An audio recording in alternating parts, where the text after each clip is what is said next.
Well, hello there. How are you today? I hope all is going well with you. I am recording this early one morning and it is a wonderful day. Looks like it's going to be storming here in a little bit, so you might hear some thunder and lightning.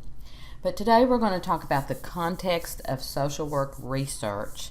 And so what we're going to do today is go over the objectives for this course from the perspective of research and what the scientific method offers us. Okay, so what exactly is so special about research in social work? Why are students required to take social work courses that focus on research? This is often a question because we, as social workers, we just want to help people. We just want to provide interventions so that clients can have better outcomes. And actually, we're going to find that research is at the very foundation of what we do in social work on a daily basis. So actually, a definition for social work research is it's a systematic and objective inquiry that utilizes the scientific method to solve human problems and creates new knowledge that is generally applicable to the social work profession. So if we look at some components of this is really going to drive what we're going to study this semester. We're going to learn about systematic and objective inquiry using the scientific method. And the things that we're going to focus on is going to be how to solve human problems, because that's what we work with, is humans and problems. I always tell students in social work, if you don't like working with problems or with individuals who have problems, this is not the profession for you, because you won't work with somebody who doesn't have a problem. We also use this to create new knowledge because we want to be able to expand and grow and do things better all the time. And it has to be applicable to the social work profession. So everything that we're going to study in this course is going to get tied back to the social work profession. Other professions use research. Obviously, medical professions use research. Nursing uses research. Engineering, agriculture, whatever it is. But everything that we're going to do, we're going to tie back to social work and make it applicable to our professional growth. So at the end of this presentation, I actually want you to be able to name and describe the 3 research roles social workers have and that we use in daily practice. 3 accountability questions social workers must be able to answer. I want you to be able to describe the meaning of competency 4, which is engaging in practice-informed research and research-informed practice. And then I want you to be able to articulate the importance of evaluating the effectiveness of day-to-day practices with individuals, families, groups, organizations, and communities. So basically what I want you to get from this is the context of social work research and why it's important to our profession. Social work students are required to take research courses because Council on Social Work Education tells us that we have to be able to provide this knowledge so students can become competent in it. And it's because as practitioners, we have an ethical obligation to engage in those activities that benefit all stakeholders. So we actually have to be able to demonstrate to others that the things that we're doing are producing positive outcomes. As a social worker, you enter into this social contract with society, and we have a social contract with society that we're going to improve the lives of vulnerable populations that will eventually improve all of our lives. So we actually have to have an objective way of knowing that what we're doing is making a difference. First, we do no harm. We want to do no harm to anybody. So we have to make sure that what we're doing is not making the situation worse, but is actually improving that. So this requires our understanding of a knowledge base and how it can generate through objective research studies that produce reliable and valid practice implications. That's the crux of social work research. It's our ethical obligation to provide the best possible interventions for individuals, communities, organizations, society as a whole. And to do that, we actually have to be able to look at those objectively using the research method to show that we are making a difference. So that social contract that we have with society actually introduces 4 accountability questions that we need to be able to answer. Number one, we need to be able to answer for ourselves. How do I know I've helped my clients? How do I know I've made a difference in the clients' lives? How do I know that their situation is improved because of my interventions? How do my clients know that I've helped them? Just because I tell them so? Just because I say, well, see, you're better here, this is why? That doesn't always work so well because, again, we need to be able to show clients and know for ourselves that we made observable, objective improvements. How does our profession know that we, as a collective group of social workers, have helped our clients? So how can our profession stand and say, this is what we do, this is the differences we make in clients' lives, and this is how we know these differences? And how do the funding bodies that fund our programs, and those programs which employ us, know how effectively their dollars are being spent? And sometimes social workers get a little squeamish when we start talking about money, because we don't want to put a dollar amount to human lives, and we want everybody to have access to all the resources, but we have to be realistic about this. And if you're working in an agency that receives fundings through any type of foundations, grants, whether they be federal, state, local, or even through tax-supported entities such as Medicare or Medicaid, we actually have to be able to show that we're effectively using dollars in the best possible way. If we can't do this, you will not continue to receive funding. And we have to receive funding to provide those services for our clients and also to earn a living. So we actually have to justify what we're doing on a daily basis to those who are providing the financial resources for us to do what we do. So because we have this social contract with society that then creates accountability questions that we need to be able to answer using facts and observable evidence, there are 3 research roles that social workers are expected to engage in. Those as a research consumer, those as a research partner, and those as a research creator and disseminator of information. And the basic one is research consumer.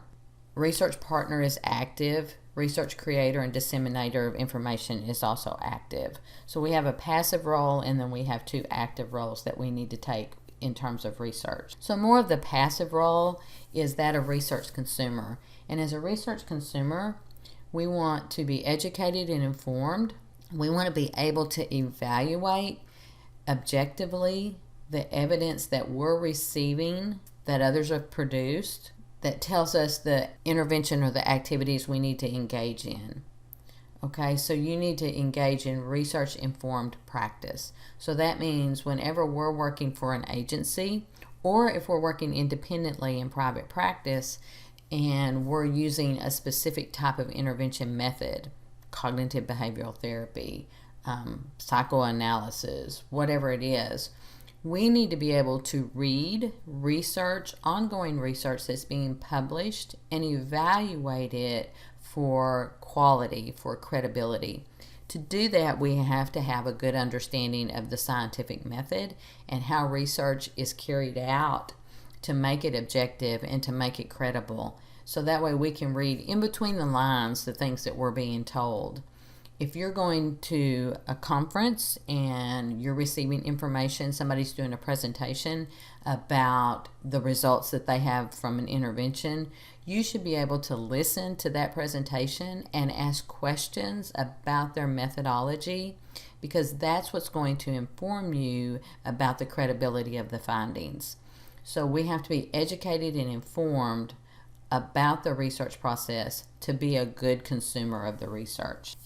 Most likely, as a professional social worker, you're going to engage in some aspect of program or practice evaluation. You may be an actual co-researcher, or you may be a research participant in this in terms of evaluating an agency. So when you're taking this active role, you're then engaging in practice-informed research. And this, again, is an ethical obligation. We want to engage in research-informed practice and then we want to actively engage in practice-informed research. And we do this through being a research partner. So oftentimes you may be a member of an interdisciplinary team that is participating in some type of program or practice evaluation. If you're asked to gather certain data at your agency and turn it into somebody, you're being an active partner in data collection that will be used to evaluate the outcomes and the effectiveness of that agency. And very similar to engaging in that role of a research partner, like a co-researcher or actively participating in a program practice evaluation, data collection, whatever that looks like, we also want to take into the role of creating and disseminating research information. And this means that we have to have solid knowledge about designing research studies that are objective as possible, and thus producing knowledge and engaging in practice-informed research. So this takes that research partner up a level where you actually may be on the front end in designing a program practice evaluation, and you have to know the research process and the scientific method before you design that proposal or that study, so that you can make sure that you are being as objective as possible and are going to produce data that will provide information that's credible and that's valid. So competency number 4 has to do with engaging in practice-informed research and research-informed practice. We do that through the research roles that the social workers have on a daily basis: research consumer, research partner, creator and disseminator of research. So research really does tie into everything we do in a practice level. We don't see that often because it's pretty much behind the scenes. So it's not something that we see on a daily basis, but it is something that is there on a daily basis that's fueling what we do. So it's so vital to be able to understand these concepts that we learn in research so that we know and can speak to what we're doing and engaging in and answer those 4 accountability questions with confidence, credible evidence. And again, those 4 questions that we ask as professionals to answer and meet the obligations of the social contract we have with society are our accountability questions. We have a governing professional bodies that set the accountability standards. So one area that makes us helping professionals versus volunteers who want to help people is the Council on Social Work Education, National Association of Social Work, and our licensure level. So this is what makes us professionals versus just volunteers. Students often come into the program, and when we ask them, why did you choose social work? And they say, well, I really want to help people.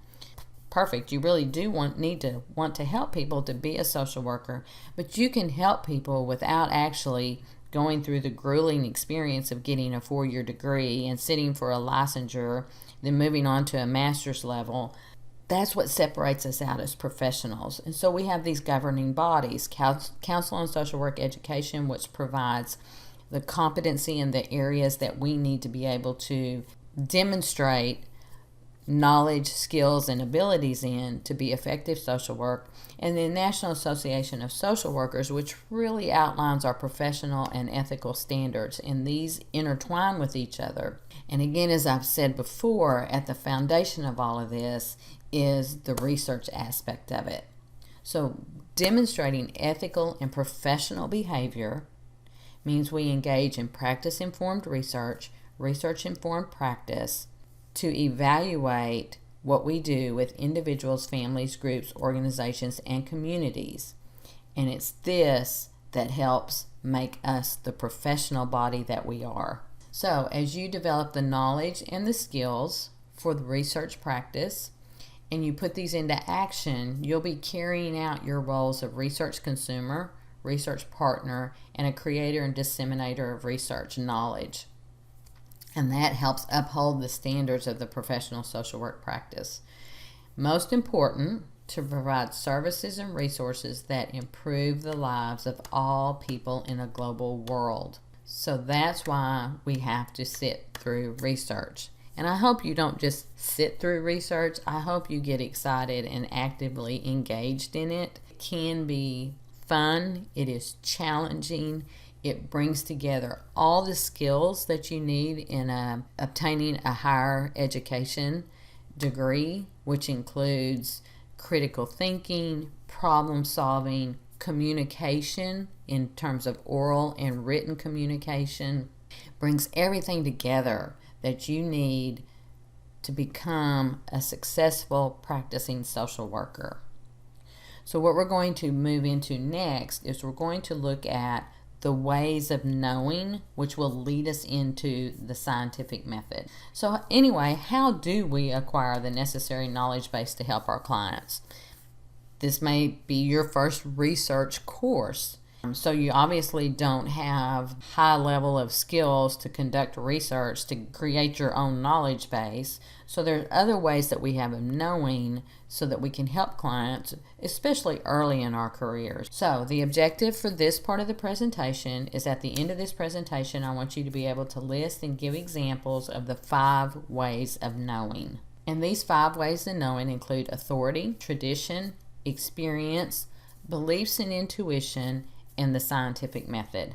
So when we talk about authority, some things we know because someone in authority told us the information was true. Technically, at this point, I'm the instructor for this class, so I have some authority, which means I'm bringing experience and expertise in, and so I'm telling you information that I say is true.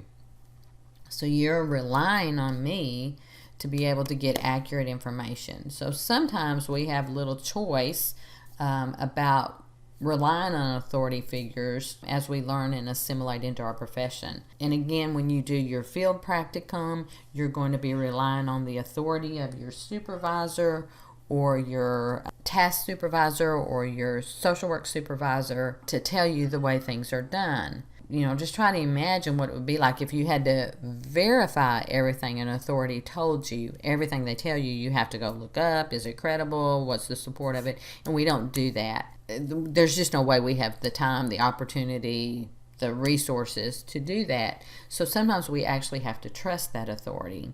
But we also have to recognize that experts can be wrong. And there's examples in the book when you read your text where it talks about how experts have been wrong. And I think one of the classic examples of this is many, many years ago, individuals who developed schizophrenia.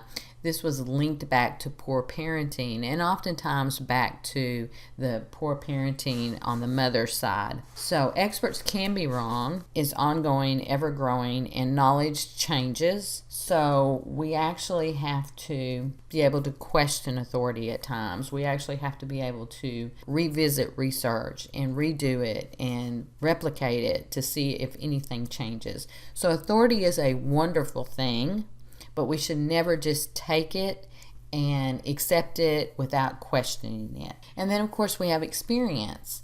And experience, we acquire knowledge by doing things. And sometimes this is the best and only way to acquire knowledge is just jumping out there and doing it. We learn in social work, we can learn that certain interventions tend to work better than others with clients who have certain characteristics and in certain type of situations. So as we've become assimilated into a setting or working with specific clients, we kind of get that, we kind of know what's going to work and what's not going to work and what's going to be effective and what's not going to be effective. Experience is a great way to know things, but experience can be very limiting in our professional growth and in advancing our knowledge and skills for improving interventions. So let me explain how that works. My history and most of my work was done somewhere on the continuum of healthcare. I've worked in acute care settings, I've worked in skilled nursing facilities, I've worked in ERs, worked on med-surg floors. Most of my work was done, my professional work was done in working in an inpatient physical rehabilitation setting. So for like 16 years, I actually worked with patients who came in who had neurological disorders or who had had strokes or orthopedic. So this becomes my world and this becomes my worldview. And through my experience, I learn in working with the individuals from this geographic setting who typically come into the inpatient setting with a different diagnosis, I could predict, okay, this is how this outcome is going to be because I've seen this family situation before. So the experience was very important in informing me and helping me to interact with the clients and provide interventions. That can become very limiting because if that's my worldview, I begin applying my experience knowledge to other settings and to other client populations. And so I have to be self-aware, knowing that, okay, this is working in this setting, but that doesn't mean it's going to always work in every setting. So this is where experience can kind of trip us up. Experience is one of the most valuable actions that we take to gain knowledge, but we always have to be self-aware that we're not having some form of confirmation bias and taking our experience and applying it, generalizing it to other populations when it's not going to work. Beliefs and intuition. Now, beliefs, unlike knowledge, which is actually an accepted body of fact or ideas that are acquired through the scientific method, actually are a body of ideas that are acquired through reliance on the tradition and or authority. So we have this belief, and so kind of like, and even through the experience, we develop these beliefs. We have this confirmation bias, or what happens is we tend to look for evidence in the world to support what we believe and what we think. So beliefs are very strong. They often represent a way of thinking about something that's not been proven, and so they're unscientific opinions or ideas. They're very strong. They're difficult to break because we do constantly search. Our brain searches for this confirmation bias to make sure that whatever we believe, we can find evidence to support that belief. Intuition, which kind of goes along with beliefs, but it's seen more as a natural ability or power that makes it possible to know something without any proof or evidence.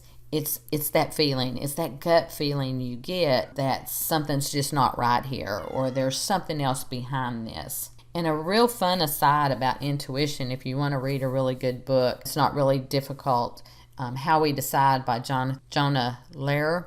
I actually heard him speak and have a book that he signed. But he actually brings together instances in here and research where they've researched intuition. And there's one very interesting one in here that talks about I think it was Navy or Air Force, and the particular officer, his job was to watch the radar for enemy planes coming in. And so it talks about how they did the research when he made a decision in a split second to fire upon what he said was an enemy plane, and all he knew is it was a blip on the radar. And there was no way in looking at this radar to tell the difference between a plane from the U.S. and a plane from the enemy.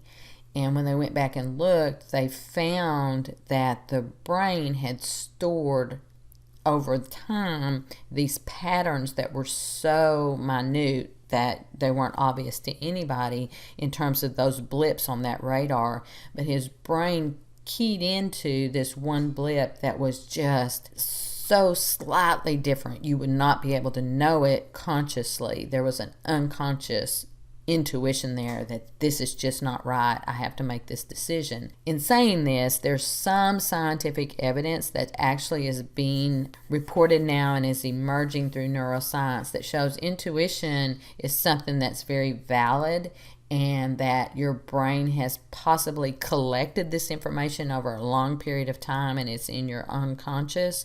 So there's some evidence to support why you're making those decisions or why you have that intuition. It's a very interesting book to read if you want to grab it up and have a little Sunday afternoon read. And then this brings us to the scientific method, which is the fifth way of knowing. It is based on observable and or measurable facts and objectivity. So the scientific method is the use of careful thought and systematic use of sound data gathering and analytical procedures that makes a research study more easily verifiable and replicable by other folks than the other four ways of knowing. So this brings us to a higher level of knowledge. Not just authority, not just tradition, not just beliefs and intuition, but there's actually some very structured ways that you gather the information and analyze the information to produce the knowledge, and it's observable, it's verifiable, and it's replicable. So this is the scientific method, and this is what social work practice and social work interventions, what we want them to be based on, so that we actually have evidence that others can also replicate to show what we're doing. So when we derive or acquire knowledge through the use of research findings, through this method, it's the most objective way of knowing something. So the scientific method is not one single thing. Okay, it refers to the ideas, the rules, the techniques and approaches that the scientific community uses. So it's those methods. It's kind of that recipe that we use to design a way to gather data, gather information, and analyze it to produce that knowledge. The method arises from a loose consensus within the community of scientists. And within the community of scientists, you're going to have varying degrees of agreement in terms of methods. But it includes a way of looking at the world that places the highest value on professionalism, craftsmanship, ethical integrity, creativity, with rigorous standards and diligence. So this comes directly from the book, but this is the way of breaking down and saying what is the scientific method. So it's not just an experiment. It's not just, it also includes qualitative, quantitative. It's a systematic approach to gathering the data. So think of it like that. And the scientific method, of course, is the focus of what we're going to be looking on throughout this class, of what we're going to be learning throughout this class, is the scientific method. We're not throwing out ways of knowing like authority. We're not throwing out beliefs and traditions. We're not throwing out intuition. But we're actually taking those and other things that we know because of ways we know, and we're wanting to put them and plug them into this scientific method so we can make it objective, so we can make it valid, make it credible, and be sure that what we're doing is producing the best results for our clients. The next presentation I want you to watch is about evidence-based practice, because again, this is a term you're going to be using throughout your career as a social work professional, and it's the foundation for what we do on a daily basis.